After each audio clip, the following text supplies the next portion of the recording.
வணக்கம், welcome to my channel. இன்றைக்கி நம்ம பார்க்க போகிறது மேகாலயா ஸ்பெஷல் ஒரு தால் ரெசிபி தான். அதோட பேர் எனக்கு ப்ரொனவுன்ஸ் பண்ண தெரியலை. இதுக்கு தேவையானது வந்து துவர் தால், தூர் தால், லென்டில்னு சொல்கிற துவரம்பருப்பு. அதை நான் ஏற்கனவே ஒரு 10-15 நிமிஷம் தண்ணியில் ஊற வச்சு வாஷ் பண்ணி வச்சுருக்கிறேன். இதில் ஒரு 1/4 teaspoon turmeric powder, haldi powder, மஞ்சள் பொடின்னு சொல்கிறத போட்டிருக்கேன். ஆயில் விடாமல் இப்போ 2 டேபிள் ஸ்பூன் கருப்பு எள், பிளாக் சிசேம் சீட்ஸ், தில்லு போட்டு இதை வந்து ஃப்ரை பண்ணலாம். நம்ம சாட்டை பண்ணி எடுக்கலாம். அது வந்து ஸ்ப்ளட்டர் ஆகணும். இப்போ நான் இதிலே பார்த்தீங்கன்னா தெரிக்கும், அப்படியே தெரிச்சு விடும் பார்த்துக்கோங்க. அதுதான் பாதம். அதுக்கப்புறமா நம்ம அதை ஆறின பிறகு மிக்சியில் கிரைண்ட் பண்ணிடலாம், வாட்டர் ஆட் பண்ணாமல். இதிலே ஒரு எண்ணெய் மாதிரி விட்டுட்டு வரும், அந்த தெரிக்குது பார்த்தீங்களா, அந்த மாதிரி தெரிக்கணும். இப்போ நம்ம மிக்சியில் நல்லா பவுடராக அல்லது கோர்ஸ் பவுடராகவே போதும், அரைச்சிட்டு வந்துடலாம். இதுக்கு ரொம்ப இன்க்ரீடியன்ட்ஸ் தேவையில்லை. இதுக்கப்புறம் க்ரீன் சில்லி தேவை காரத்துக்கு. அதுக்கப்புறமா நம்ம டெம்பரிங் தான் பண்ணணும். சைடில் வந்து எனக்கு குக்கரில் ஆயிடுச்சு, தால் ஆயிடுச்சு. இப்போ நான் 2 டேபிள் ஸ்பூன் வந்து கீ விடுறேன். அவங்க வந்து ஒரிஜினல் ரெசிபியில் மஸ்டர்ட் ஆயில் தான் விடுவாங்க.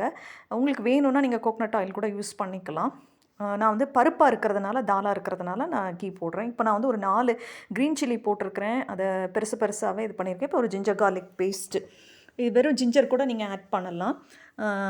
அதையும் நம்ம நல்லா அந்த பச்சை வாசனை போக நல்லா வதக்கிக்கலாம். இவ்வளோ தான், இதுக்கு ஒன்றும் வேறு ஒன்றும் தேவையில்லை. அதுக்கப்புறமா அந்த சிசேம் அந்த கோஸ் பவுடரை போட்டு அதையும் கொஞ்சம் லேசாக வதக்கிட்டு இந்த டெம்பரிங்கை நம்ம தாலில் மிக்ஸ் பண்ணிவிட்டு சால்ட் போட வேண்டியது தான். உங்கள் புளிப்பு வேணும்னா நீங்கள் லைமு கொஞ்சம் சேர்த்துக்கோங்க. அவங்க வந்து இந்த மஷூர் தால்னு சொல்கிற அந்த கருப்பு தோல் இருக்கும்ல, ஒரு ப்ரௌன் தோல் மாதிரி இருக்கும் மைசூர் பருப்பில், அந்த தாலில் இது பண்ணுவாங்க. அது கலர் கருப்பாக தான் இருக்கும்.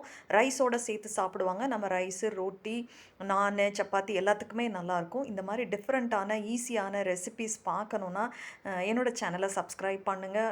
இந்த ரெசிபி பிடிச்சிருந்ததுன்னா உங்கள் ஃப்ரெண்ட்ஸு, உங்கள் ஃபேமிலிக்கு ஷேர் பண்ணுங்கள். கன்சிஸ்டன்சி திக்காக தான் இருக்கணும், ரன்னியாக இருக்கக்கூடாது. திக்காகவே பண்ணுங்கள், அப்போ தான் நல்லாயிருக்கும். இனிமேல் ரொம்ப நேரம் நம்ம பாயில் பண்ண வேண்டாம். லாஸ்ட்டில் கார்னிஷ்க்கு நீங்கள் வேணும்னா உங்களுக்கு coriander leaves, fresh coriander leaves, தனியா லீவ்ஸ் நீங்கள் சேர்த்துக்கோங்க.